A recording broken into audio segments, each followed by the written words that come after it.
What's happening? It's What's Contract good with it? Cut. Bobby D Presents Season 2, Episode 20. It's a landmark episode, everybody. It's my 50th episode. And what other better way to have a multi-platinum producer, Grammy nominated. He came underneath the arms of Cool Dre back in the day to making some of our favorite hits across the board. I mean, rest in heaven, Nipsey Hussle, but he was a part of Victory Lap.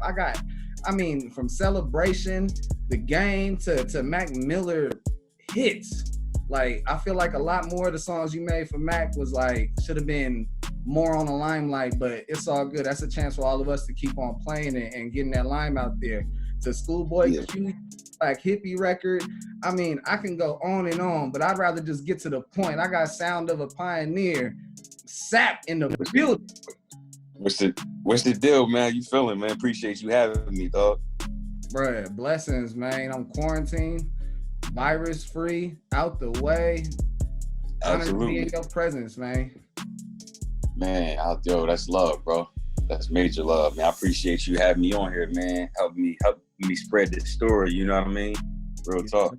That's exactly what we finna dig into. So I'm gonna start this off with a quote, and weigh in how you feel. If it doesn't relate to you, I want to hear about it. If it relates to you, I want to hear about it. So here we go.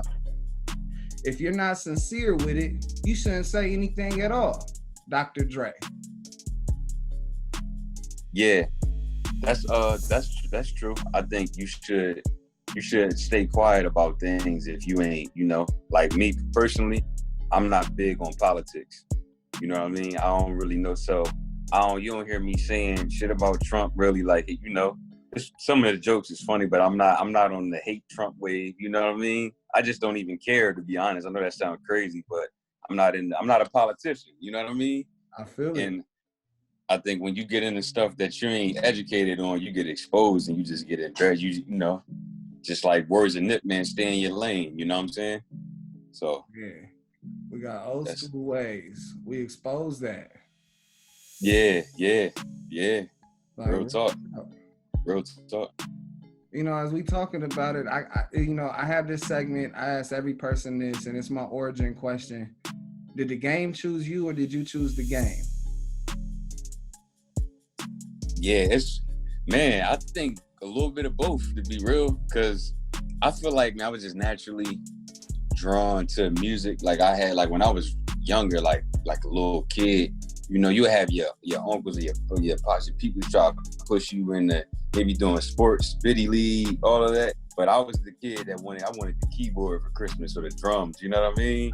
As a youngin'. So I kind of already, even though I loved playing basketball, my brother was really good at basketball, my older brother, but I kind of was like, I was drawn more to the music, to sounds and stuff like that. Like they'd be on some other stuff. I'd be in the room listening to DMX CDs, Mace, Cash Money, whatever was popping at the time, That was my shit. So yeah, I knew I was a musician, man. I think it's a little bit of both, to be real. I think you gotta pursue what chooses you if you feel it, if you love the connection. What was your moment of like confirmation that like, man, not only do I feel the spirit to keep on engaging in this music, investing into this music. He was like, I didn't want video games. I didn't want the latest remote control car. I want a little keyboard. I want to bang on some pots and pans. Exactly.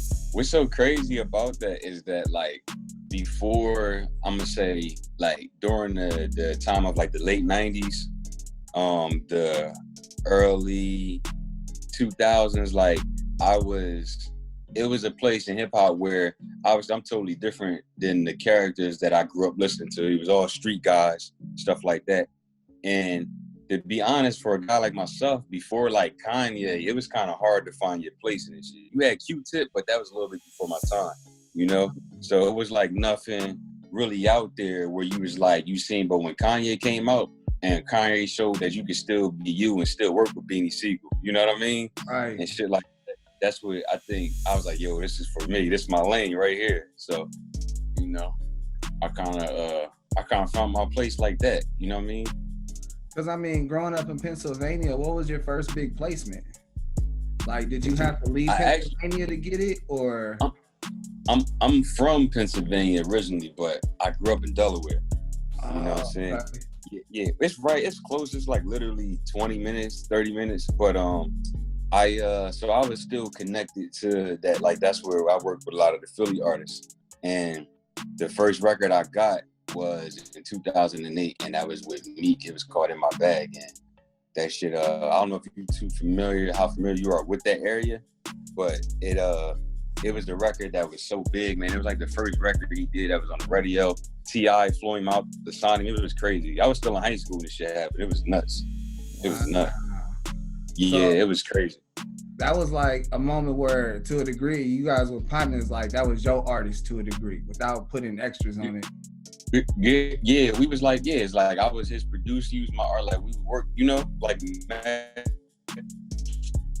Metro and Future, you know, we was working, and then we just, you know, we had some differences. I think he went with like different management, and how his management was trying to do things, I was trying to do my own thing. And, you know, it's just like business. Things happen, period. And everybody trying to get to where they going on their own time, and I understand. And then like after that, obviously that was 08, and then like 2011, that song really popped in 09, but like in 2011, that's when I went to Pittsburgh and met Mac.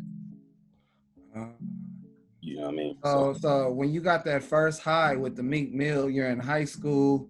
Yeah. And did it come with an immediate low, or was it like a continuance of like you soaking it like a sponge and then waiting to make a move like chess?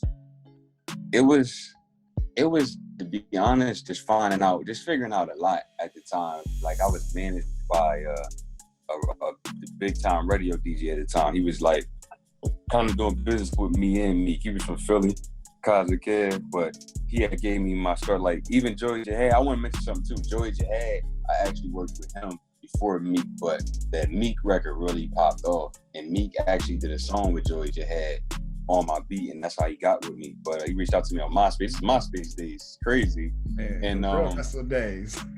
Yeah, you know what I'm saying? And it's just like, man, I was just trying to figure it all out, man. It was new. It was new for everybody, because to be real, bro, when Meek got popping, we had never seen no shit like that, because before Meek, this was post-State Prop era. So this was artists who had on major labels. This is the first time you seen somebody literally release a song from their living room or put it on MySpace and they had a city on Smash. You know what I mean?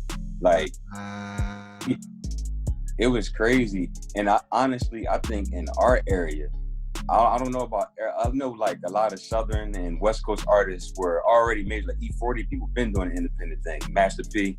But I think for our area, that was the first time people believed that you can be majorly independent, you know what I mean? And like really pop and do it your way, you know what I'm saying? Wow. So it was you guys crazy. Are part of this pioneer era of Philly, like that independent era. Yeah, absolutely, man. It's a blessing, man. It's a blessing to witness it, man, to just be able to, I got to live in that, like, just be around, bro. I was a kid, just, you know, summertime, hearing your shit on the radio, and just seeing all the other waves that was going on. It was like the DVD era, you know. We run the streets, can't stop, DVDs and all that. Just, you know the deal. You know how that was. It was a hustle era. Like, I can't stress that enough. Like, if you was on MySpace was a whole, I mean, Drake came from MySpace. Trey Songz came from MySpace. Like, we're talking about legendary people. And it's lasting the test of time. It's not just, you know, they're not put on a shelf just because they got 1 million plays off of one song and put it on everyone's page. Exactly. That's what was crazy about MySpace to me, is that was the great thing about it, that I think it has its advantages over even the new stuff. Like, you be into somebody, you into a chick, or you think she bad, you go on her page, she had her favorite song on there, you might got put onto a new song through her. You know what I mean? And that's what was crazy. Like, it was like you had your own promoters in MySpace, like your own little team. It's crazy. You know? That translated to, like, because from there, I remember being on MySpace and like I was going to UCLA at the time, and I was pushing like a group I was working with. And then I was like, man, I got to promote in Hollywood for the clubs. And it's like the same platform. And everybody, they tag LA, so everybody got a message from me. Yeah. Hell yeah. It was all getting there. So let me go ahead. So you on a high, you soaking game, and then here comes 2011, and now you're in Pittsburgh, you running the Mac. Yeah, what's so crazy is between them years of the Meek joint, the Mac record, I was trying to figure out what was gonna be my next step, because I was so used to, I had this crazy run in the streets of Philly, like with artists like Meek Mill, Cicero, Jihad, and then what's crazy is my boy Tommy had hit me and was like, yo, Wiz is already big at this time, and he like, yo, you ever hear of Mac Miller? Like, you gotta work with him out? Like, nah, I ain't never heard of Mac. He said, look him up, whatever. So I checked him out. Kids mixtape is already out. It's already out and it's popping. Mac probably had like 10,000 followers at the time. And I remember on Twitter, I reached out to him, and then him and Q, he's like, yo, you don't remember me? You remember us? Yo, we hit you up when you did that Meek record. We hit you on MySpace when Mac was Easy Mac, trying to get some beats and shit like that. I'm like, what? I didn't even know that. He's like, yeah, man, we had reached out to you. Told us like $300 for I even think they said they was about to get like a job washing cars or some shit to get. It was crazy. And then, but Q had always told Mac that me and him needed to link. He's like, yo, y'all make something special. Then the first time we meet, I go to Pittsburgh, took a train there. The first time we meet, we made Donald Trump, bro. Crazy. It's crazy. Like, it was just like meant to be. It was insane. I didn't even know what we was making. I ain't gonna sit here and lie. We made the record. I was like, this is dope. You know what I mean? Like, I had no idea that shit would be what it is. I'm like, wow, I'd have made like 4 more with him. You know what I mean? That was when he was the coolest cat that fired people. Like, then nobody cared about being fired unless you got fired by Donald Trump. Oh, yeah. Nobody was thinking about, that's another thing too, making that record, we not only had no clue it would be what it was, like big, but we had no fucking clue Trump would be the president in a few years. Like, that's crazy. That's insane. Like, you can't predict that. You know what I mean? No, not at all. It's insane. So it's a wild, man. Life is crazy, man. It's just, even out of music, just the energy that you put out there and then how things come back, it's insane. It tripped you out, you know what I mean? Right. I remember seeing an interview, and then he got asked about that record, and he was like, yeah, Mac Miller can flow. And, oh, yeah. You know what I mean? And like that moment, it's like you can take that with you forever. Like the president, he wasn't president then, but he was like, man, he talked about the record I made with Mac. Like, that goes for eternity. When he first mentioned it, because he had did a few videos. I think when it reached like 20 million views, he did a video. Then when it reached like 30 million, he did another video. He was like, the Mac Miller song, Donald Trump, whatever. And I was just hyped the fact that he even, like somebody like Donald Trump, I don't even look at him like he knows what rap music is for real. You know what I mean? So the fact that he even knew what a record was that I produced by the name and by the artist, it blew me away. And shit was crazy. It's like, what the hell? This is random as hell. Like Donald Trump talking about a record he did. Like, it's still though, even though people hate him, you know what I mean? Even though I just still think that part of it is cool. You know, I don't like I said, I'm not a politician, but that shit is great. And to be honest, we ain't gonna talk about him as a politician except for the fact that the obvious of what happened. Yeah, right. That's no cap. That's no matter what you say, no matter what people say, that's a part of history that will never come about. Yeah, absolutely. True, I agree. So, I'm sorry, bro. You have such a rich history, and I want to spend a little bit more time on it. So please forgive me. Oh yeah. It's all good. So as that hit, you guys got something, and then you guys continue to work together. Like a lot of situations with producers is I get told a lot that they don't get to come along with other artists, and all they do is send off beats, like they're isolated. And I'm feeling like, you know, Mac wasn't the type of cat to keep you isolated. Like, man, come and roll. No. And so, exactly. Was that like the interior wall to continue to break down for relationships so that, you know, your music got to spread as a signature? Yeah, I think what you just said is a real important thing a lot of people don't talk about. And I think artists, when you're working with an artist when they're new, and sometimes they can pop off of something y'all do together, and then they'll switch up. Now they want beats from from murder beats or whatever, you know, whoever hot, and instead of sticking with who they came up with. But I always tell people the most successful artists in the world, from Jay-Z, he had Just Blaze and Kanye stuck with him. Drake, Boy Wonder and 40, Future, Metro, they Mustard and YG, they always stuck with their sound and their people. They didn't try to chase the other hot sound. And they was true to themselves. Same thing with Nipsey. And I think that's why Mac and had such like classic music and such loyal fans. You know what I mean? Like that real like cult following and rock star fan base, because they was true to the sound that made them who they were. They weren't like, all right, I'm past that now. Now I'm gonna start making these type of songs like all these Billboard people and shit like that. You know what I mean?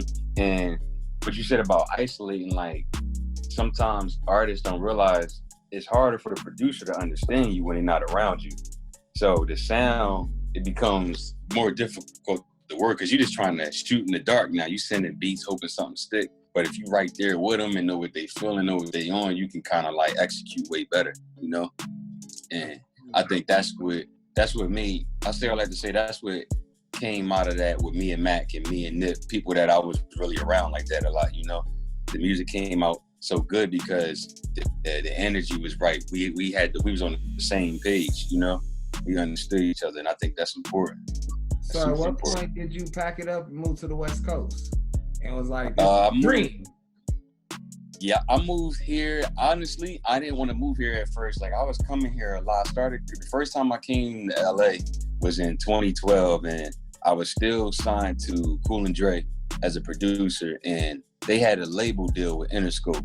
And when they flew me out, I remember they called me, they said, yo, DJ Mormilli wants to meet y'all, you know what I mean? And DJ Mormilli at the time, yo, he got Boy Wonder, Hit Boy T Minus, like Esther, he had the hottest people on his shit. And then I'm like, damn. So they called, he said, yo, can you make it to the airport at 6 o'clock today? I'm like, hell yes, I'm there. You know what I mean? Right, like, right. I'm like, shit. But running, get out of my way, Heisman. Exactly. I got carry on only. Exactly. So I'm coming here back and forth, and I would stay like 4 days at a time. Sometimes I would stay like a week, you know, maybe 10 days. And then one time I stayed, they booked me for like a month in like a furnace, like one of them extended stays. And I remember Tyga, a bunch of people kept telling me like, yo, you gotta come here. You know what I mean? I remember being in the studio with Wiz. He was like, I remember I first met Wiz on a random joint, like in a session with Chevy. And I was like, oh shit, Wiz and all that. I was hyped. I'm not even gonna lie. And I remember this was my last day. I had to fly back that like on a red eye or something like that, or the next morning. He's like, are you coming back? And I remember being like, fuck, like I'm leaving. And they started clicking, you know what I mean? Like, damn, I gotta be here. And then Stat Quo was like, yo, you gotta live here, dog. Like, you gotta stay. Like, you gonna miss out on opportunities. Like, I done got text from Kendrick, like, yo, where you at? You in LA and I'm in Delaware. You know what I mean? Crazy. So I feel like I missed out on a lot of shit, but it taught me a lot. I'm glad I learned it early as I did. But I moved here probably like April, matter of fact, and like on April 7th, it'll be 6 years exact that I've been here. Wow, 6-year anniversary coming up. Yeah. I remember when I moved in my apartment and shit, man. It was April 7th. Yeah, it's crazy, man. Time fly. So since we on the anniversary talk, you know, any reflections since you've been here were like big moments that stood out the most that you like, all right, that's a peak? I think definitely just being working with honestly, all of it, man. Coming from Delaware, it's like, you know, it's a small town. We don't got much. We don't, you know, it's kind of like, it's a small town. Like the whole state might be like a little less than 1 million people. You know what I mean? So it's small. We don't have a lot there, but I think just being here, just seeing how you can see, like, I'll be walking in the parking lot to a studio, and then I see a girl leaning on the car on the phone, and she kind of looking, and I get closer to her as I'm in the studio, and it's like, it's sitting there. You know what I mean? Like, that's some LA shit. That won't happen in Delaware. You know what I mean? Like, so those things like that is the things that like made me appreciate like how random and how like inspiring LA is and how like, man, it's important to come somewhere where people really serious business, you know. I even other are serious career, you know. And I was growing into my next show. I had to progress, you know. So if that was the peak, what would be the pit of moving from a small state, small city? And I mean, you wasn't too small because you was hitting Philly. I haven't been to the city of brotherly love, but you feel me? I know it's big. It ain't no small town. Yeah, it's for sure. It's different. Have you been to New York, right? No, I've been to Maryland, DC. I've been to Florida, Atlanta. Okay. So Maryland is like, that's it. It's like Maryland, then it's Delaware, then it's Philly. It's like Pennsylvania, but it's like on our side, like on the East Coast, it's not like it is on the West Coast. Like I feel like on the West Coast, there's so much here outside of what people want to do. Like if you want to make movies and films, you can still be here and do other shit. If you into other things, you can still go skiing somewhere, I don't know, whatever. But in our area, it's only one type of, I think, speed, like one type of tone, one type of thing. So you don't see like Zendaya, you won't see Nipsey at the market. Like I done been to the market with Nip. We're just like, damn, like you can really run into Nip at the market and like, yo, I got beats, you know what I mean? Like people who in our area too, it's not a lot of people who like super popping. So the minute somebody get popping, they be feeling themselves. They like the Barack. They like, you can't even get to them. You know what I mean? It's crazy. Yeah, it's like, yo, somebody get a record rocking in our area. Not everybody like that, but a lot of people, they get a little record or something rocking in our area. They feel like, because it's a big deal because it's not that much going on. You get a record rocking in LA, you still got so much work to do. You know what I mean? Like, I always said that if you make it in LA or New York, you'll make it around the world because where they at, it ships around the world. I agree. People gonna know you around the world from what you do here, you know? Like, I agree, man. And that's what's like. And for me, it was a little bit of it was scary because I was out of my comfort zone. When I moved here, I had never lived on my own. I was staying with my parents, you know, until I moved. And my first time I moved all the way across the country by myself. You know what I mean? So it's just like that shit, that part of it was kind of like, man, but a little bit of it was at ease because I had brothers like Mac, Nip, Stack Quo, Tyga. I was cool with Tyga heavy while working with him. I just had so many people throughout the years of coming here, relationships gained, you know what I mean? So it was like, that would make me feel a little bit more comfortable, and I know if I ever needed anybody, I could call them. So that was, it was pretty cool, man. I never thought LA would become my second home, bro. Like, or my home, like I call this home now. Like you'd be like, yo, you home? I'm like, yeah, I am home. I ain't in Delaware, I'm home right now. You know what? Like, I want to say the law is after 5 years of being with somebody, it's common law. So you common law, man, y'all together. Yeah. Real talk. I'm DE forever, I'm East Coast forever, but it's like, I feel like I officially now feel like I live home. You know what I mean? Like it's crazy. Yes, sir. My family's back east, and I grew up on the West Coast in LA. And moved back and forth and stuff. Like my family's from Virginia, Maryland, Michigan, and so DMV. Okay. So you know, it is. You know, they. My dad moved out here a long time ago and started a cab company called Valley Cab in the '90s, and then he passed away shortly after. And then we've been on man. R.I.P. man. Oh, no, you still got the business? No, he ended up losing it, and my mother. Yeah, my mother left my dad before he passed away, so we ended up getting nothing. Boy, like we got it's in me. It's in me. All the gifts is in me. But it took a while to get something on me. Yeah. I hear you. That's that Nip talk, real talk. Yeah, like I hear you. It's crazy. Let me ask you this. What's your favorite state or city that you've been to on the East Coast that you enjoyed the most? Are you like, none of that shit's better than Cali? Like, to be honest, I went to Orlando as a kid, and to be like, besides like getting lost on the freeway and having to pay tolls, because in Florida, you get off that freeway on a toll exit and you get home, you finna pay like 2-3 tolls. You keep on doing that dumb stuff. And so, like, besides that, I love how Florida was. Like, I guess it reminded me of Cali to a degree. Atlanta was, I like Atlanta, but yeah, ain't nothing like LA. Like, I like Oakland, San Francisco Bay Area. That vibe there is contagious. But I've never been to San Francisco or San Diego. I need to go. I've never been there. Shoot. It's crazy. I everybody say that, like, and it's crazy. I'm cool with E40. That's my guy. And I'm like, man, I gotta see the Bay. I've never been to the Bay. Well, let me recommend something. You go up to the Bay, fuck with 40, and get a tour from 40.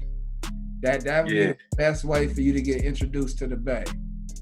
Yeah, for sure. I mean, he the GOAT, man, out there. Come on, man. He introduced us to the Bay. You know what I mean? The East Coast. So, you know what I mean? On the hip hop culture level. You know what I'm saying? Like, real talk.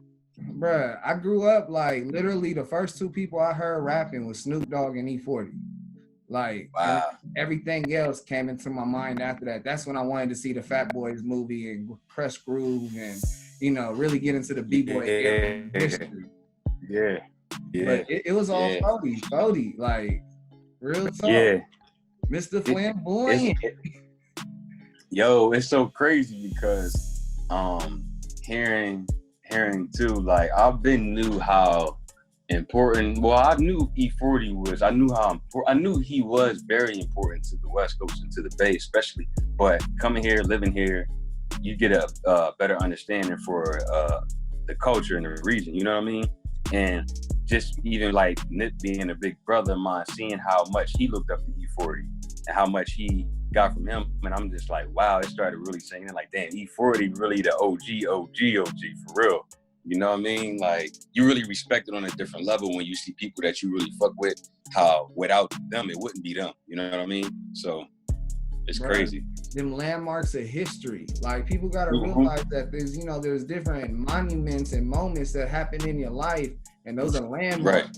And that gentleman right there, Uncle 40, you feel me?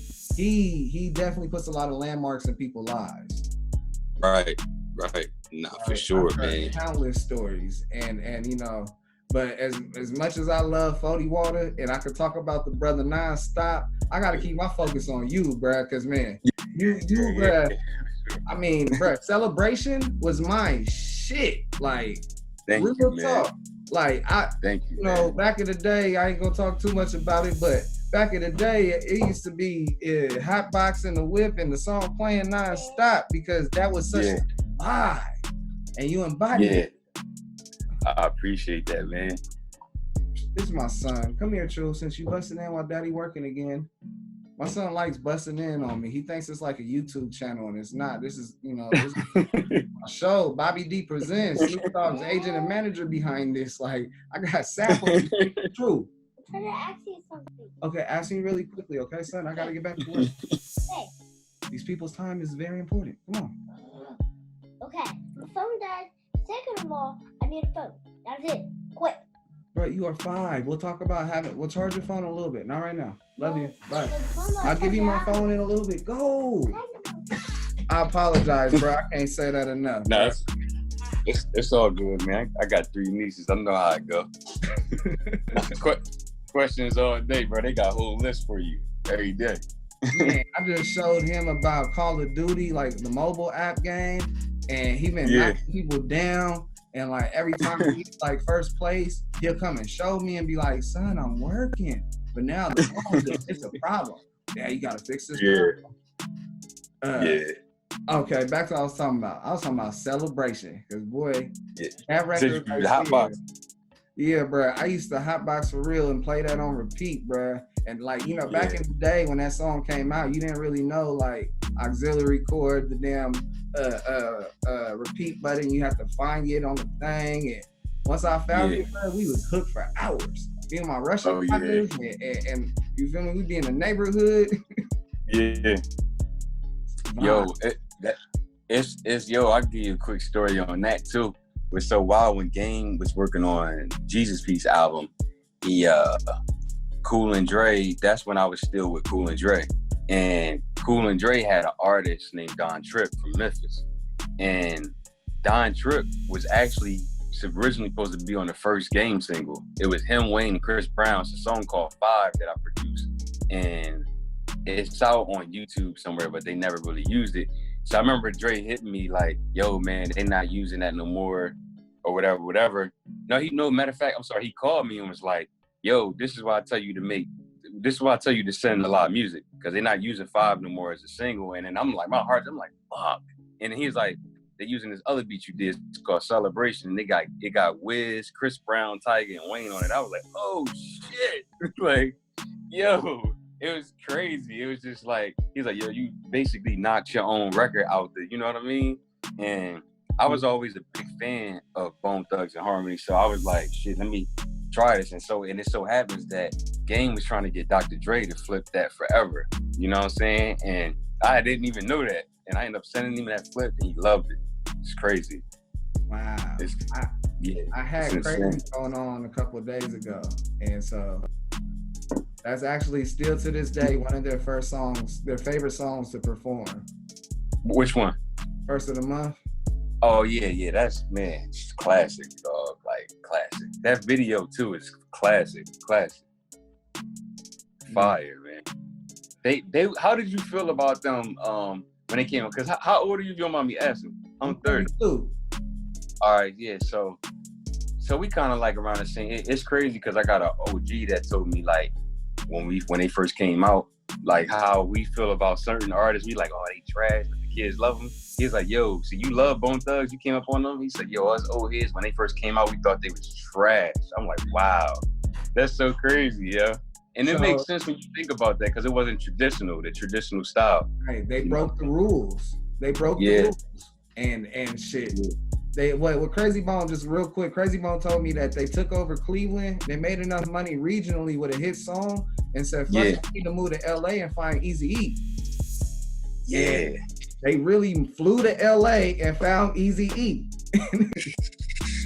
What's crazy? That's nuts, dog. That's nuts. Like, that's nuts. What's crazy to me is that's one of my favorite songs, and they made Eazy-E write that verse. That's what's crazy, because that's like, man, that's legendary, man. It's legendary, man. It's just, oh man, we can talk about that shit for hours, man. Like hip hop history, bro. I'm a sucker for that, man. All right, real talk. Hey, I can tell you're a music head, so am I. I just like all those stories. Like, I buy Sirius XM subscription just to hear stories sometimes. Yeah. You know what I mean? But little did I know that, the envelope would get pushed here, and then I would have my show on a platform, and then shit, I'm doing what I love to hear and doing what I love to do, and boom. Yo, now people getting facts from your shit, you know what I mean? From your interviews. You know what I'm saying? That's crazy.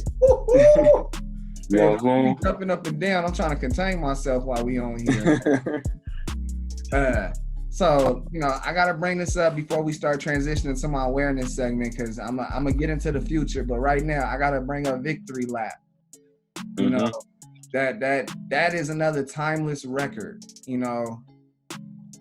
I got to ask about some background story on that. Yeah, Victory Lap. I made the beat. Honestly, that beat was made. I've been here 6 years. That beat was made before I even lived here, before I even moved here. And yeah, it's so crazy because I produced That's How I Knew on Mailbox Money with Kick and Jay. And when we did that, I never forget it.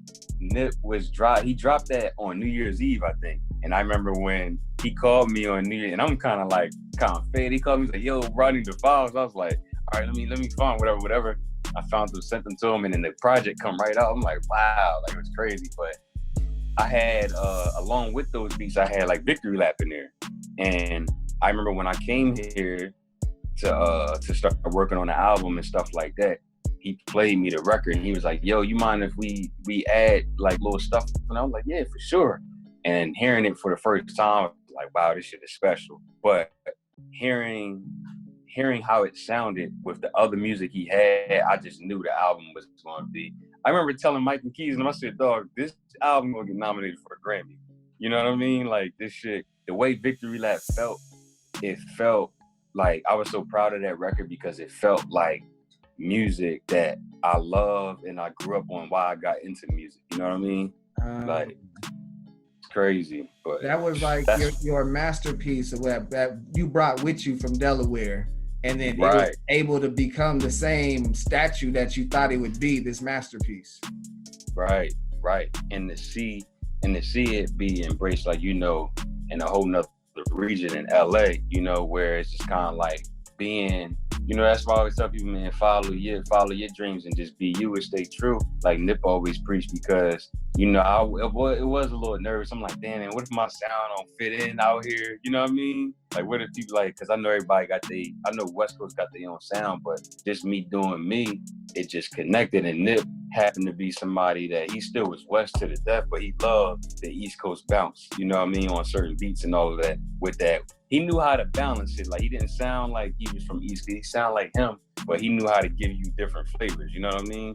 Like, young nigga, like, ain't too many West Coast artists can give you young nigga, you know what I mean? Like, just that flow, that feel, all of that. So it's like, it's crazy, man.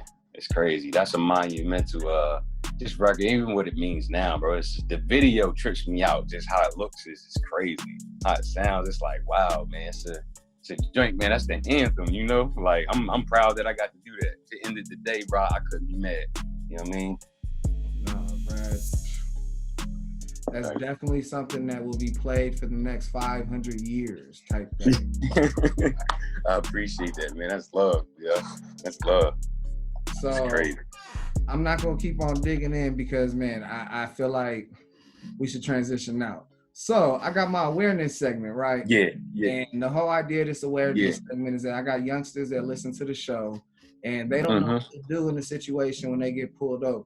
You know, the red and blue lights come on, that high beam hits your back, hits the back of your neck, and you hear them burp sounds.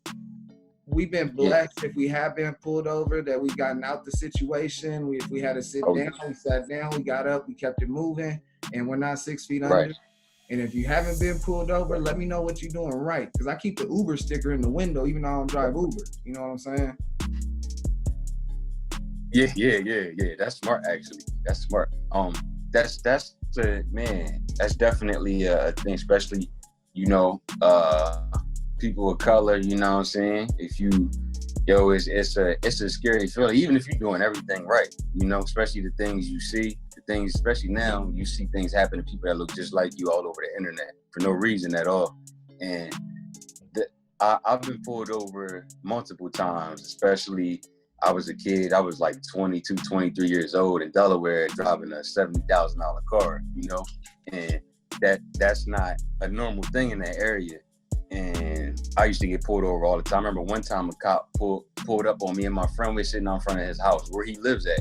The cop pulled up on us and just asked us all these crazy questions. And then 5 more cop cars pull up, canines, dogs, like I was some dope dealer or some shit. And it was just crazy. The best advice I can give is that number one, if you get pulled over, if you have your identification, if you could find it, always have you can reach it, have it out, have it ready.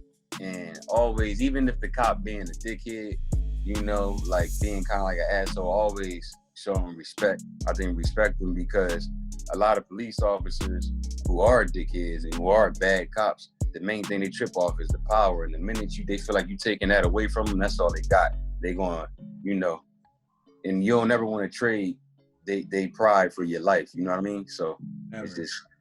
It's like, it's crazy, but, and that's just our reality. You know what I mean? Like, that's the reality. So it's nuts, but I definitely hope all of the youngins stay safe, man, and be aware of that. Like, you can't be playing out. You see what's going on. It ain't we know what's going on. We live it. We see it. We watch it every day. You know what I mean? It's crazy. Like, bro, like, I grew up in the struggle. You feel me? My family is mixed, and we got black in us. Like, and all my folks and partners. Besides, like, I met people in college. I grew up in a black culture, so I've been used to being out on a Saturday night and getting pulled over for being black. You know what I'm saying? I'm in the passenger seat. You don't think they don't yank me out the car the same? Yeah. Straight up. You know, I have this one story where we was getting gas. Like, back in the day, the gas stations used to be the meetup spot before you go to the house parties.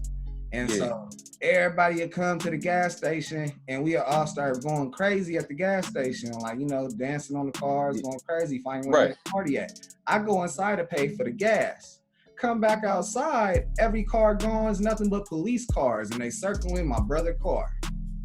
And so I gotta make a decision. Do I walk away from where all my family at that's sitting down on the curb getting interrogated by the police? Or do I walk to them?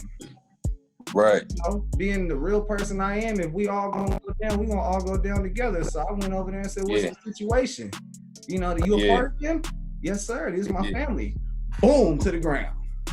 And legs crossed, arm behind your back, get searched. And you know, that's just it's a reality. Like these people, they feel like if you're not on their side with a badge, then you against them. Number one, number two, they allowed to lie to you, and number three, they be on power trips. So all you can do is be respectful and go through the process and be as quick about it as you can. Yo, that's I think that's the main thing. I think because sometimes you got people that don't tolerate. I mean, none of us, like, really, you're a thorough person, you're a person of honor, and you got a code. You don't really tolerate no disrespect, but sometimes, like, you got to know when to let shit go when it's not worth it. You know what I mean? Like, that shit ain't worth it. And we can, I think, like, as human beings, you can be having your day, you just, like, you know, your ego, whatever, get the best of your pride. You like, man, you know, whatever, but you just got to let them be them. Because with most police officers, once you let them know, like, yo, man, you in charge, man, you the cop, you know what I mean? You got the badge, whatever. They let you go on about your day. It's a much easier thing, you know what I mean? It's like they almost want to remind themselves that they have that power. It's crazy, you know? No, it's a unfortunate reality, but you said it best, bro. You said, don't let your pride be the battle for your life. Yeah, exactly, man. It ain't worth it, because you can go home, you're gonna forget about that. I mean, you're gonna remember it, but you can go on with your life, man. But the thing is, you could lose your life and they still get to go home. You know what I'm saying? That's what's fucked up. They just get on paid leave. That's it. Yeah, seriously. You know, but let's get off this serious topic. I got some fun in store for you. I got this segment called Trading Places, and it's like the old school movie, Eddie Murphy, Dan Aykroyd, Trading One of my favorites. Mine too, bruh. So for you, my friend, I got the game Trading Places with Mark Wahlberg. The Game? Trading Places with Mark Wahlberg. Number one, will it work? Number two, what would life be like if the Game was now Marky Mark, but he's still Jay-Z on, but he's Marky Mark now, and Marky Mark is now the Game? Would it work? That's a good question. I think now it could, like, if it happened now, but if it happened before they was, like, at the time, it wouldn't have worked, because we was in a time where I think we went through such a big phase where there wasn't really room for Marky Mark. You know what I'm saying? Like, it was kind of like straight street rap, you know what I mean? And gritty shit like that. And I know he was a rap. It was Marky Mark in the Funky Bunch, the Bunch or something like that. Yeah. So, and then, I mean, his brother was also a part of New Edition, and Marky Mark, I guess, was the bodyguard for a while. I mean, I could see the Game being the bodyguard of his brother. That's a part of his boy band to a degree. Yeah. But you know what, go ahead. Not to cut you off. I was about to say, like, I think that they both, like, because I think Game acted in a few movies too. He was in a few movies, but I think Game's calling, like, he took the right path, and I think Mark took the right path. But it would be interesting to see if, like, Marky Mark took the rap path. It's crazy. You think about that, like, it's a lot of. That's what I was gonna say. Like, cause bruh, I lived in LA, Bakersfield, family in Antelope Valley, and all up in the Bay Area, like family everywhere. So we would do a lot of traveling. I remember seeing Game, Jay-Z on the corners of Avenue K in Lancaster with a big old stand-up cardboard cutout of himself selling CDs. Crazy. Now, can you imagine that being Mark Wahlberg, being a buff old white dude in Lancaster and then in Compton or Bompton and slinging CDs with a cutout portion of himself? I think he had been robbed before anything. It would have been very interesting though. It'd have been interesting just to see like certain paths, man. Like it's crazy. It's such because it's such long roads with a lot of artists like that. Like the game, like people don't realize that game has such a long path. Actually, there's an artist from Delaware named Blue Chip it was Blue Chip, Game, and another artist. They were all like staying at somebody's crib and trying to get signed. And Blue Chip actually did some records with Game like way back in the day, but obviously Game ended up becoming Game. And I remember everybody being like, yo, somebody, when Game was big, you know, I'm a youngin', I'm like, I don't know, when Game came out, 04, that album came out, I'm like 14, they're like, yo, it's this dude from Delaware, rock with Game. I'm like, word, like that shit was big, but he was nice too. He just never got to be what it should have been, but that's why I say like these such long roads, like the history, the things people go through to get to their point, and how maybe one thing you do, or it could take you down a whole nother path, lane. It's crazy. It's insane. I'm gonna just talk on one more thing that's a funny, like, interesting point. Now you got Game, his brother is now Donnie Wahlberg, right? And now you got Mark Wahlberg's brother is now Face. Black Wahlberg. Right. You said Face? Bro, did I just mess up his name? I need to cut this out.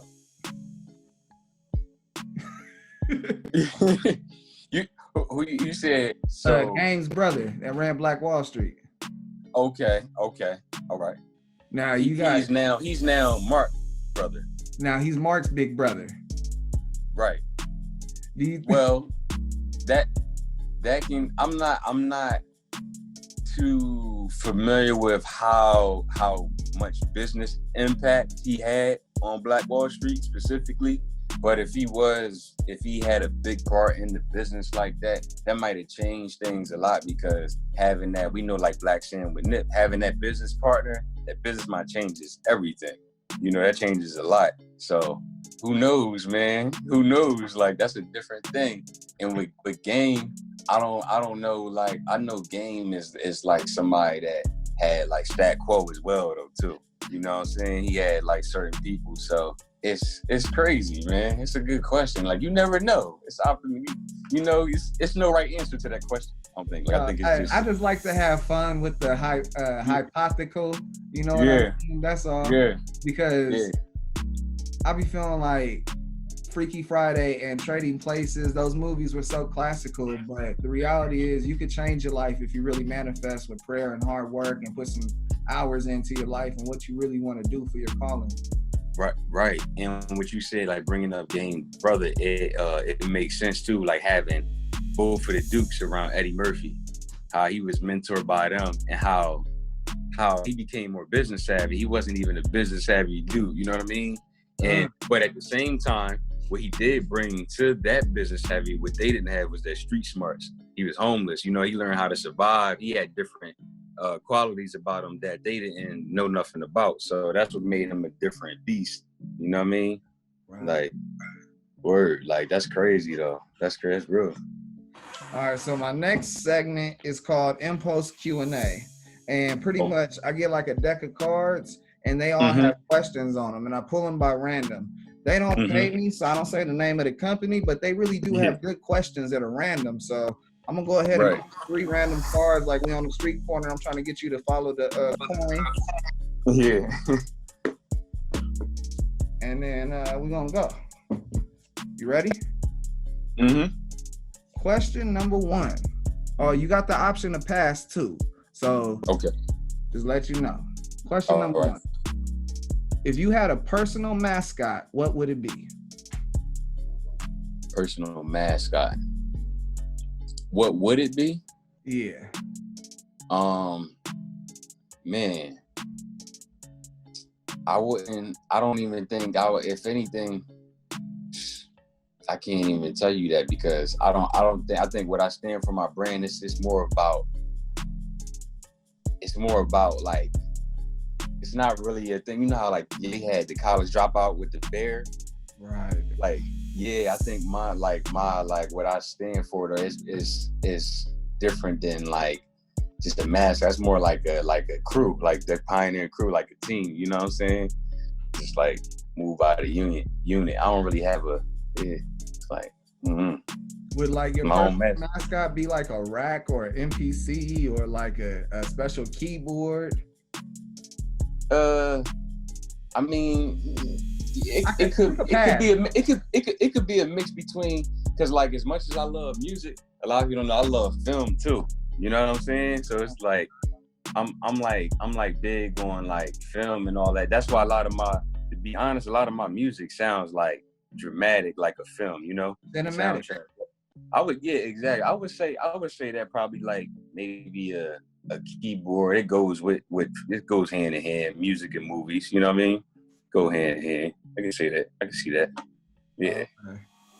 Unless you was gonna say you was gonna be an SSL or something. Nah. I'm a straight up MIDI keyboard dude. Like I use this right here. I don't even really play an instrument, dog. I'm just like by ear, man. Whatever I hear sound cool, I just do it. You know. Wow. You know. Question number 2. You know what? Just because we talk about, is there like a superstition you do before you make a beat? Is there like a certain drink you always drink, or like a motivational speaker you listen to, or? When I get like when I'm not that inspired, I like to go back to my favorite producers. Like one of my favorite videos is the Timberland video when Busta messed with the keyboard and you hear like the sound. He like, oh shit, he go crazy when he touched the keyboard. And like just stuff like that. Yeah, just stuff like that gets me inspired. But for the most part, I just like to play around and hit different sounds, and one sound turns into another. It's like Tetris or a collage. You know what I mean? I like to kind of like go by. Sometimes I don't even know. I'll be probably like, damn, I ain't know I was gonna make an R&B beat. I thought I was gonna make a rap beat. It should turn into an R&B beat. All right, question number 2. Yeah. What is the weirdest thing you've ever eaten? The weirdest thing I've ever eaten was, it's probably not weird to a lot of those exotic people out there, but I used to be a chicken finger and French fry guy a long time. And when I finally tried seaweed salad and I actually liked it. I was like, damn, this is good. You know what I mean? But at first, when I first had it, I was like, this is kind of different. You know what I mean? But I started eating it more. It's pretty good. It grows on you, especially when you pair it with different things. Oh, you look like you were like, nah, I don't fuck with that. Seaweed. I smelled some seaweed before. You ain't never tried it? Nah, but you probably just motivated me to try it. I gotta write this down now on the bucket list. It's not. I'm gonna be real with you. The flavor. I love the flavor. The texture takes some getting used to though, because the texture is kind of like, you know, it's a little slimy. You know what I'm saying? So it's kind of like, I don't know. It's exotic. It's probably something that I'm gonna have to try at least once, and only once. But I said I could try it. That told me to do it. You told me to do it. Yo, you might like it. I don't eat it all the time, but I was very surprised, and that's what opened me up to trying to try different things. You know what I mean? But I never tried mussels though. Never tried that. Bro, I don't like mustard. No, I said mussels. Oh, mussels. Yeah. I don't like, nah. No, I'm cool too, bro. I'm cool. I like crab cakes. Like I went to Maryland and had crab cakes, and then I couldn't stop eating them. Crab cakes fire, especially you getting them in Maryland, like right out there where they getting it from us. It's a wrap. Like it's a wrap. Like you gonna get hooked. You gonna eat that. You gonna eat seafood all day in Maryland when you go to them spots. It's crazy. It's crazy. Question number 3. I guess we already talked about it, but I'm gonna ask it anyways. Do you have any superstitions? Period. Man, kind of got like, I'm more of a routine guy where I do pretty much kind of the same stuff every day, but nah, man. Like if I'm going out though, I'm going out with the homies or with a chick or whatever. You know, we'll get a drink or something. Jameson is my go-to drink. I love Jameson. Irish whiskey. Yeah, that's my shit, man. I've been on Jameson for a minute now. I'm better part of it like a decade now. That's my shit. My boy put me onto it in New York. I was hooked. He's like, get the Jameson, dog. Get the Jameson. It's like 2012. It's crazy. Word, man. So, bro, what are you most excited for coming up? Man, I have an artist named Zuki that's signed to Pioneer Crew. She's the first artist and only artist besides my own stuff. And she's incredible, man. Her energy is crazy. She's an entertainer. I'm gonna send you her stuff when we get off this joint, you know what I mean? And you can check her out, man. She's dope. Like, you would like her. She's versatile. She's a songwriter. She can sing, rap. She's her own thing, but if I had to, if you are a fan of Missy, you would probably be a fan of her. You know what I mean? Like, yeah, she's dope. And it's crazy because Tim is my favorite producer. So I was just like, I'm in love with working with her. You know what I mean? Like, It's crazy. Yeah, man. Yeah, she's dope, but that's like something I'm really excited for. And working on more projects, trying to work on more R&B stuff a little bit, like just trying to venture out with my sound, and trying to show that I want to help produce other artists. Like, I'm working on projects. I don't want to give stuff away too much right now, but I'm working on some projects with people, like full projects. I'm doing all the beats, incredible artists that we know. And I'm excited about that because I always looked up to what Pharrell did, the Neptunes did, what Kanye did, what Tim did with their artists. Like, when Tim worked with Justin Timberlake was already the man, but when Tim got with him, I feel like they both went to a different level in a different way. You know what I mean? Yeah, it was crazy. So that's something I'm excited for. And just honestly, one of my biggest dreams, like I told you before, mentioned before, film. I want to produce a film, man. I don't care if it's a C movie, somebody that's just serious, they passionate, creative. I want to produce a film, a soundtrack for a film, like not the actual movie, but the music for it. You know what I mean? Like a music supervisor? Yeah, I want to be able to do that. Like, of course, like picking music is cool too. I'll be down to do that. I think I'm good with that because I used to watch, shout out to Mac, I used to watch movies with the sound off and make beats, you know what I mean? And all the time. So I used to make beats like to match the scene, and people do that a lot in the studio, but I love it. And I think I could really, like Mike Will did the Creed 2 soundtrack. I would love to do something like that, man. If I'm blessed to get to that point and a film company that trusts me with that. I'm trying to remember when soundtracks used to be fire, movie soundtracks? Like, yo, crazy. Black Panther. I had anything since Black Panther, and then anything since that was like, shit, Bad Boys. Yeah. It wasn't exactly. Like, that's what I'm saying. When you heard records were so fire, they were hot enough to be the artist single for their album. You know what I mean? Yeah, and like Maya, that Take Me There, I Wanna Go There. Rugrats. Yo, with her Rugrats drink, yeah, exactly that. And it was another song somebody I follow posted, like, you know how they put the song on the picture at the top, and it was the Ja Rule the Put It On Me song with Vita and Lil Mo. And then it was just the Vita version. I remember going back to the Lil Mo version. I'm like, she killed this. And I'm like, damn, I didn't even realize this was for the Fast and Furious. It was on Fast and Furious. You know what I'm saying? And even with Jay-Z, La La La remix, that was on Bad Boys 2 soundtrack. Like, it was fire. Lenny Kravitz, Show Me Your Soul with Diddy and Pharrell, fire. Just fire ass records, yo. And they felt like real albums. And I think I'm so passionate about music and film. I think film companies deserve to have artists and producers put their all, like, make a victory lap for a movie. You know what I mean? Like, real talk. Let the marathon really continue. Exactly. So that's something I'm excited about wanting to do that. I know it can, even if I got to start out with a movie that nobody really ever see, but like, shit, I'll do it. You know what I mean? Just to make it. Should we get Tyler Perry? Tyler Perry, you need to tap in with this young man. Because this right here, something you can have involved in your studio. I'm with it. Drama or comedy, I would be willing to do drama or comedy. I feel like, because naturally, like, who I am as a person, I connect with those two, like those emotions. You know what I mean? So. Oh, yeah. Well, you also have this whole vibe thing, this good time vibe thing about your sound. So that's another element, whether you want to point it out or not. It's the elephant in the room. We have a good time with you.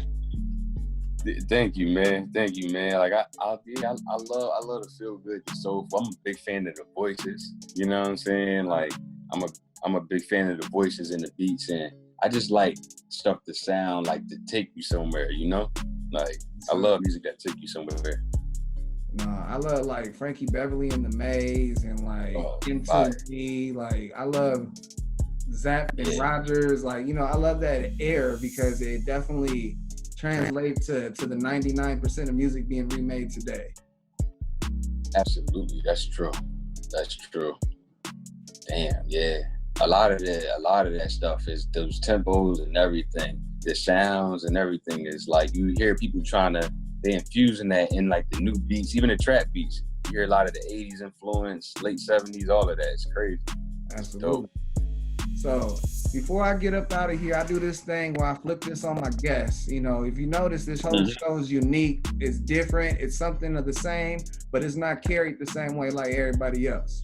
So this last part is just to kill it off. Like, man, you got any questions for me? Man, I got a few hip hop questions. Matter of fact, I do got a question. I seen something on Twitter. It's random, and it was like, you know, they got these little games going on, and I participated in it. It was like everybody, was a bunch of people. It was like, yo, reply to this with your favorite album cover, 4 album covers of all time. It don't got to be your favorite album, but your favorite, where you see an album cover, you're like, yo, this album cover was so fire. And my pick was Mystical, Unpredictable, Dynasty by Hove. What else I picked? I picked Graduation by Ye, and I think it was, I forgot what the last one was, but it was, you know, some shit that I like. When I seen the covers, I was like, damn, like I remember seeing these in the store, like, wow, I need this. You know what I mean? Like, yeah. Man. So he's asking me that question. Yeah. I'm about to say Snoop Dogg's Dog Pound CD. You know, where he's over the dog house. The dog house, the doggy style joint. Oh, doggy style, there we go. I got the CD somewhere, to be honest. And then let me see. Man. Damn, I didn't think of doggy style. I was tripping. That's like man, I like in a major way E40 when he had the big old Rolex on the thing. Oh yeah. Because that was like, you know, growing up, we didn't see like diamonds on watches. We didn't see like all those lavish things. Like as I grown up, I got to see what Neiman Marcus was at 31. You know what I mean? And you know what Neiman Marcus was, like I heard about the brands, but didn't know what the price tag was till you walked in this motherfucker and then be able to walk out with bags. Exactly. So like when I saw that watch on there, that watch had me like, whoa. I thought you only put diamonds in earrings and rings. It's on a watch. And man, what else? Cover wise, man, there's so many covers. Man, I like the kids cover because they're like Mac Miller, like, you know, that cover alone just made you want to dig into a playground. Like what is on the side of this cover? I'm about to post these like those 2 covers, like I mean, well, especially all of those. Either E40 is classic too, but the doggy style of Mac, especially when I think about that now, you right, just like you seen the whole world that they were trying to let you into just from those covers. You know what I mean? Like it's crazy. Damn, I didn't even think about the kids. I'm tripping. And then you got one more. What's one more? I probably have to say documentary. Yeah, documentary's fire. Sitting on the tire of that rim and shit like that. And then the whole LA culture, like the West Coast culture with the chucks and shit on, it's crazy. Like he embodied the whole, like what we were trying to be to represent NWA, but that time. I'm gonna be real with you. As an East Coast person, Game definitely brought LA back, dog, during that time. Like he brought LA back to the forefront where you like, damn, like 50's on fire, but it's a West Coast guy standing right with him. You know what I mean? Dropping bangers. You give a lot of love to Dr. Dre. You know what I mean? Oh yeah. Dre the GOAT, man. Dre picking M, picking 50, and then picking Gang, and then putting out these records. It really solidified like not only his roster at Aftermath, but it really pushed the element of like, these are sounds from different parts of this United States that everyone's sleeping on. Yo, like seriously, hit this shit, man. That G-Unit wave, yeah, man. And when 50 came out, it was already massive. Get Rich or Die Trying, but when G-Unit came out and when they did that For Mercy album too, that shit was just like whole wave. And then when Game came, it was just G-Unit wave was insane, dog. Like G-Unit wave was insane. Like it was a powerful ass force, man. Like Dre shit was flawless to me. Like Dre catalog is like, dog, that's the resume you wish to have as a producer. Like one day, you know what I mean? Like that's what you wish to have one day. Like that's what we all aiming for at the end of the day, man. It's crazy. He's almost hitting 30 years, like. Yeah. And he's been relevant every couple of years, damn near. He puts something out. He puts a new artist out. He's involved in this. He put a CD out. Like that's somebody that really keeps himself relevant. And gotta tip my hat off to him while we talking about it. I started off the show with his quote. Yeah, on for real, on another level. Like I remember not hearing about Dre for like a little minute. Like he was just kind of like in the background, and then out of nowhere he's like, yeah, I got Beats by Dre, I got headphones. We like, what the fuck? Like that was crazy. You know what I'm saying? He was on a whole nother page. He was always, to me, 10 steps ahead of everybody, man. Like him, Jimmy, they always, in my opinion, seen like the future, what was going to be like, you know? Like when Dre left Death Row and shit like that and wanted to do Aftermath, a lot of people didn't get it, you know what I mean? Like, right. It's like, what are you doing? Like the rules. Yeah, exactly. Yeah, but yeah, he's definitely, in my opinion, my favorite producer is Timberland, but I think the greatest hip hop producer of all time, without a doubt, is Dr. Dre, bro. They gotta be Dre. I take my hat off to that statement, no question. Yeah, he might not be your favorite, he ain't everybody's favorite, but you, as far as the greatest, his stats and the lanes he paid, how he gave his whole coast, like, well, the Bay had their own sound, but he gave, like, I feel like he gave LA, like, he showed LA to the world. You had Quick too. You got Quick, and Quick is somebody obviously that like gave the streets their soundtracks. You know what I'm saying? Right. Like the real gritty LA. And I think Dr. Dre showed the world LA though. You know what I mean? He showed like overseas, like know what Los Angeles is, because like you probably go to, I'm sure you go to Bangladesh and people know what gin and juice is. You know what I mean? Right. Like straight up. I feel like his stamp was like, I gotta continue this element from NWA. I gotta continue this element from Pac. I gotta continue these elements. Like when Chronic came out, 2000, like that whole thing I felt like was a reinvention of the sound to really represent the streets. Like Pac said, everybody in LA got a thug in them. Like, you know, once you live there long enough, that the culture gets to you. You ain't gonna let no one just jump in your lane. You feel me? You gonna hear something about it, and then real talk. It was Pac, because we seen Pac go from like a Dear Mama or Brenda having a baby. You know what I'm saying? To like, you know, the records that start being like Hail Mary, Hit 'Em Up, all of that. You know what I'm saying? It was like he started getting real aggressive, and it was just the shirt start coming off. You know what I mean? It was just. He would start, you know, for sure, man. That environment, man. It's so crazy though. That's it's an oxymoron. Like our love for our favorite artists is an oxymoron, because some of them, the things that we hate, the things about them that ended in bad results is the same reasons we love them though too. You know, whether it's some of our favorite artists on drugs, you're like, damn, wish they weren't on drugs. But it's like them being on drugs too made them the person we love too though. You know what I mean? It's crazy. It's crazy, yo. Man, ain't nobody stopped playing Whitney just because they found out Whitney and Bobby was doing a little something extra. Exactly. Whitney was still killing shit. You know what I mean? They were still killing shit. Like, come on, man.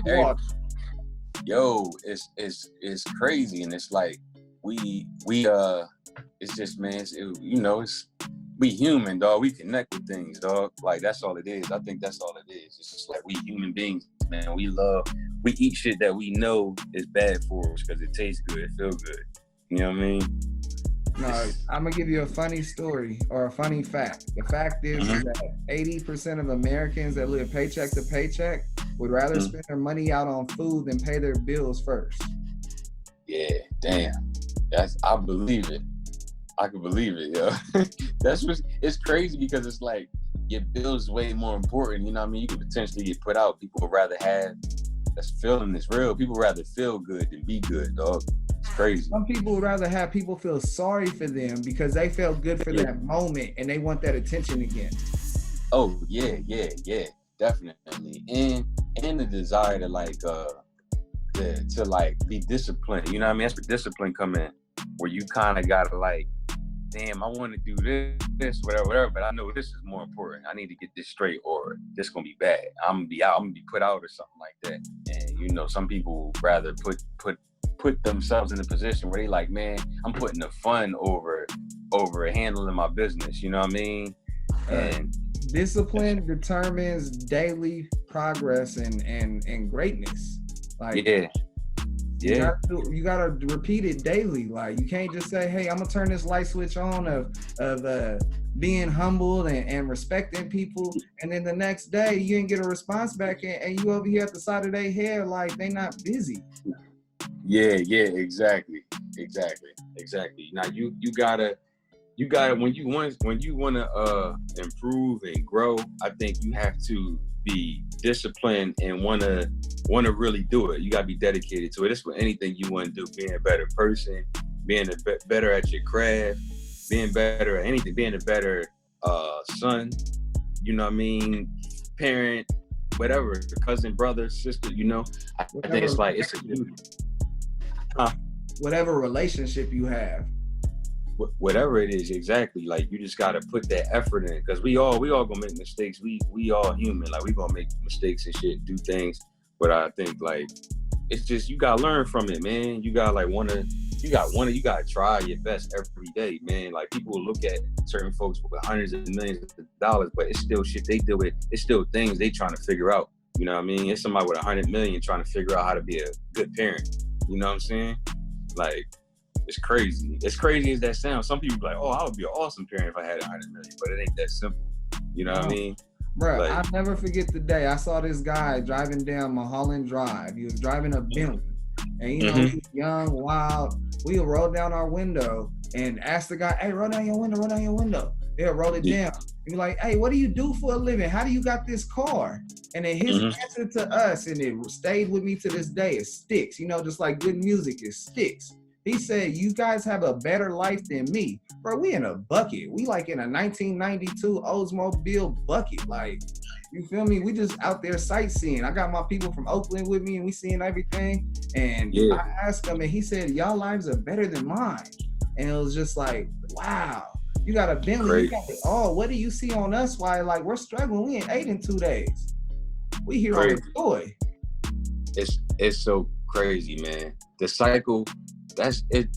Just that cycle of life is so crazy. How when you so you just you an everyday person working, trying to get to where you're going, and you look up to people with the Bentley and all these luxurious things. People who just got like fortune, you think that can make you happy, and then it's people who get that, attain those things, and they be depressed, I guess, because once they get that, they realize that don't make them happy. You know what I mean? It's kind of like, damn, what's next? What do I do next? You know what I mean? Because if you spend your whole life, like, I feel like people who get there, they spent their whole life chasing that, and it's like, you chase that, you got that, now what's next? You know what I mean? Like, what's the purpose of everything you're doing? And that, when I got a little older, I started realizing that, like, man, you gotta have purpose in what you're doing, Like, you gotta have purpose, because otherwise you won't be happy. That's the most important thing, is to be happy, because you can't you won't, like, you even if you still breathing, you ain't really here and whole if you ain't happy, you know? You ain't intact with yourself, your spirit, I feel like. Things that people got really underrated, the pursuit of happiness and living the American dream. They're two different things, but they're supposed to go together, period. Pursuit of happiness, they're not the same period. Thing. Yeah, they're not the same thing, though. You're absolutely right. You got to have the drive and the hustle, but still find a way to be happy. Yeah, because you can be somebody that have all of the monetary things, but to me, success is like, even inside of your career, it's like, what about your career is priceless? Like, how did you get what you got? You know, how many people did you put on throughout all this time, or you helped throughout all this time you was on? You know what I mean? Like, there's a lot of people can go through this shit being selfish and all of that, and it's just dumb. And then if they fall off, it's like, you don't got no foundation. You ain't help nobody. You know what I mean? You ain't help nobody. You ain't build you ain't build you know what I mean? When you build like people who helped a lot of people and gave people plenty of jobs, whatever, they wouldn't. It's no way you would fall. Even if a few people get fake on you, it's gonna be somebody that's gonna be there to have your back if you fall. You know what I mean? Be there for you like you was there for them. But if you selfish and you just all about you, I think that shit, like, you would get more than the average as far as like in the beginning with money and all that. But when you crash, it's a hard crash. It's a crash and burn. That's what I mean? Rock bottom.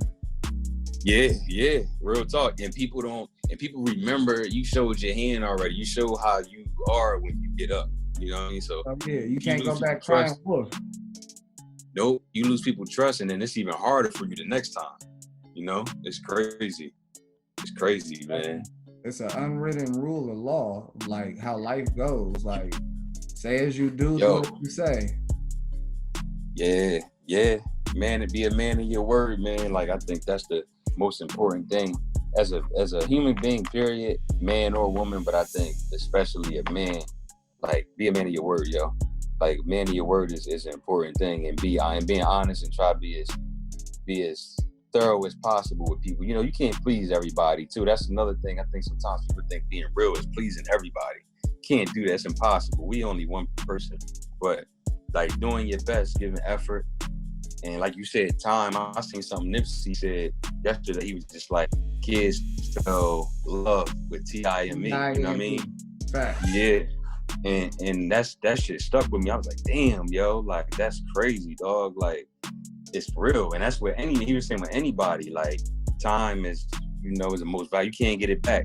You know, you giving somebody something that's that valuable, you can't get back. That's real. I think that's real. That's the most genuine form of love, for real.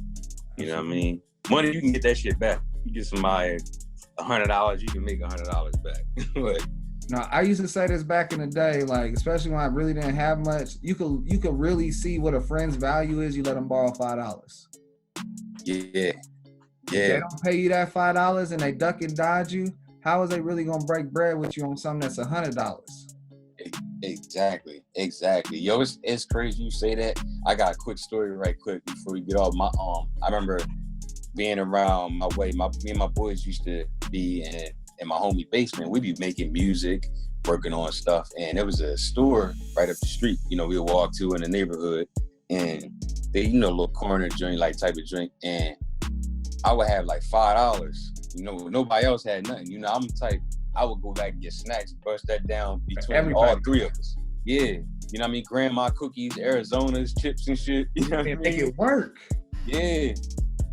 And that's just naturally just how I was. Like, I don't know. It's like, at $5, like, I ain't had enough $5. You know what I mean? And I think that's definitely how you could tell, like, money definitely don't change people. Like, it just money or situations don't change people. They just adapt and then enhance who they are. You know what I mean? Like, just enhance who they are. If you're a giving person, when you get $100 million, if you get $100 million, you're going to be building shit for kids, doing all types of stuff. But if you selfish, you're going to be selfish with $20 or $20 million. It don't even matter. Yep, facts. So, it's like, that's how it go. It's just like, it is what it is. It's like, you know, you can't, it's certain things to me, like even with loyalty, people say a lot of people weren't taught loyalty, and I never agree with that statement, because loyalty to me ain't something that can be really taught. You can teach somebody what loyalty is. You can't teach somebody to be loyal. Right. You know, loyalty is in you. You know what I mean? You can teach the definition of it, but the loyalty, the actual action of it is in the person. You know what I mean? Like, And see, loyalty is not what's done directly, it's what's done indirectly. It's all the stuff that's done behind your back. It's all the stuff that's done like to connect the dots and make these Picasso paintings. That's where loyalty lies in. Like I heard that loyalty has an expiration date. No, bro, it's your approach on things, and like you got to be able to communicate. Because if you can't be a real one and say no, that don't make sense, then and they can't respect that, then you know what? There was a definitely ulterior motive from the jump, and they just gave you the highlight to it. Right, exactly. Like like loyalty don't mean just being somebody's dog or nothing like that. But loyalty is like being honest and being thorough with people, and because like you said, things behind people's back, like when people are vulnerable and they not there to defend themselves or certain stuff like that, you know, loyalty is tested. Or when you in a position where you got one up on somebody, where you have the power to be a certain way, like how you gonna be, you know what I mean? All of those type of things. And we see it time and time again, like it's always gonna be tested. Everybody's loyalty gonna be tested. Like I don't care how powerful you are, you always, like, it's gonna be somebody that's gonna have something and power over you, and it's crazy, man. Like it's a team, man.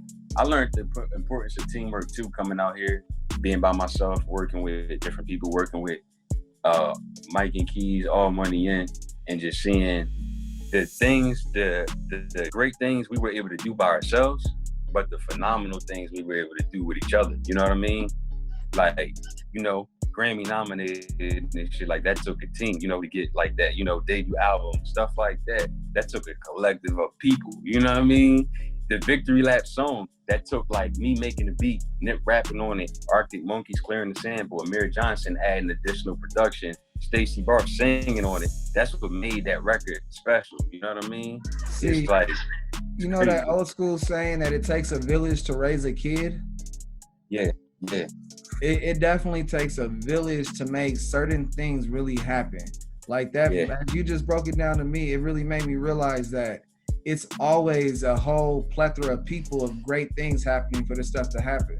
And what makes that stuff so amazing of a story is that music is all genuine. It wasn't nothing forced. Like, and that's what resonated so much about Nip's music and what you do. It's not forced.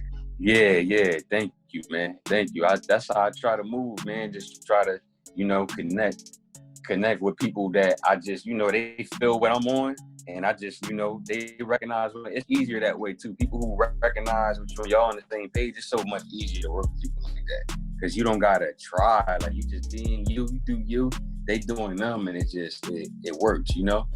Like, it works. Like, there's so many people I tried to force myself to work with. I'm just like, man, this shit ain't for me. You know what I mean? Yeah, bro. And I, you know. But yeah. Bro, you got any more questions for me? Man, matter of fact, who's your favorite? Let me ask you, who's your favorite producer, like of all time? Like, besides Dre, if it's Dre, it's like, or Quick, it's like, all right, I get it. But besides the two obvious, like West Coast, like, you know.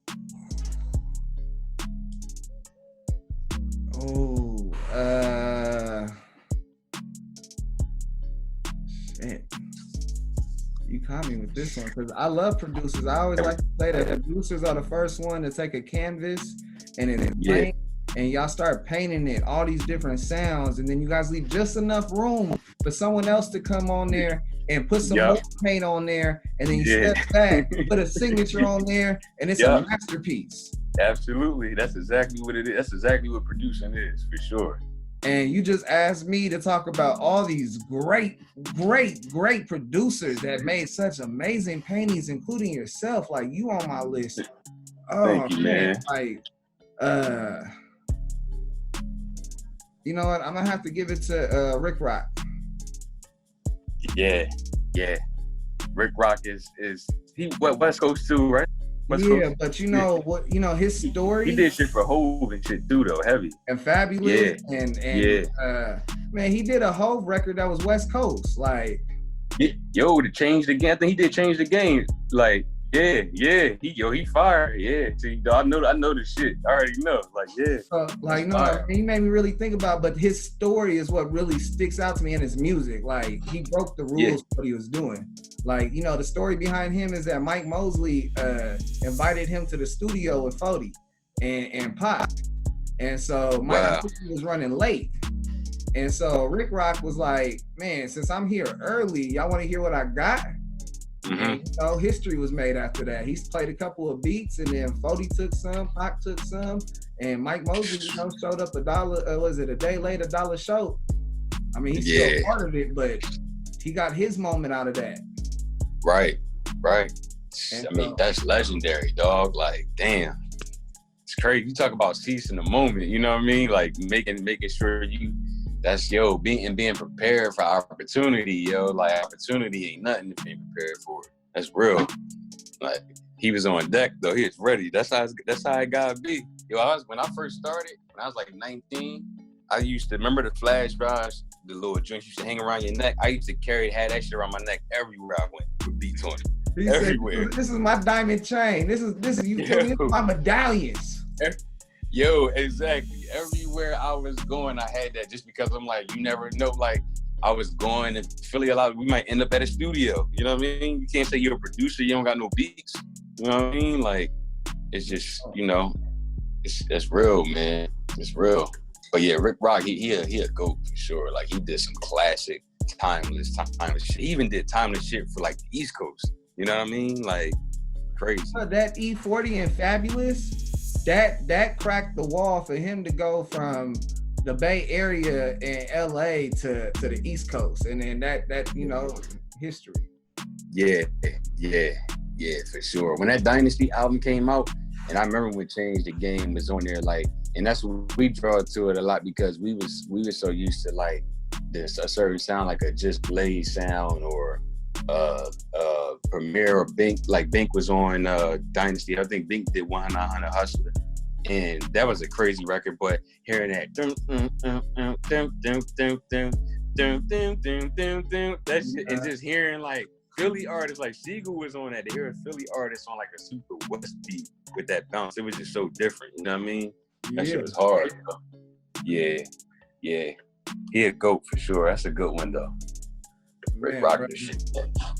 I ain't gonna lie, like, you hit me with some really good questions that, you know, I'm always ready. Like, as you ready for beats, I stay ready. Like, and boy, you get off my edge. And I had to call for the cliff hang myself up and like put it out there.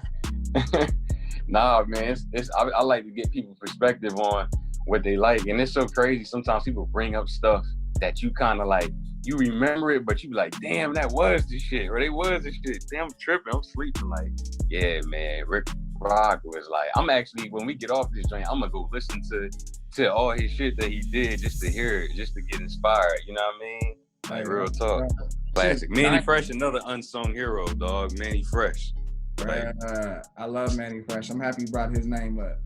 Yeah, man, he's so slept on, man. But nah, man, it's dog, you can talk music for hours, man. I definitely appreciate you reaching out to me though, man, and giving me the opportunity to, you know, share my story with some new fans, new people, man. It's just, you know what I mean?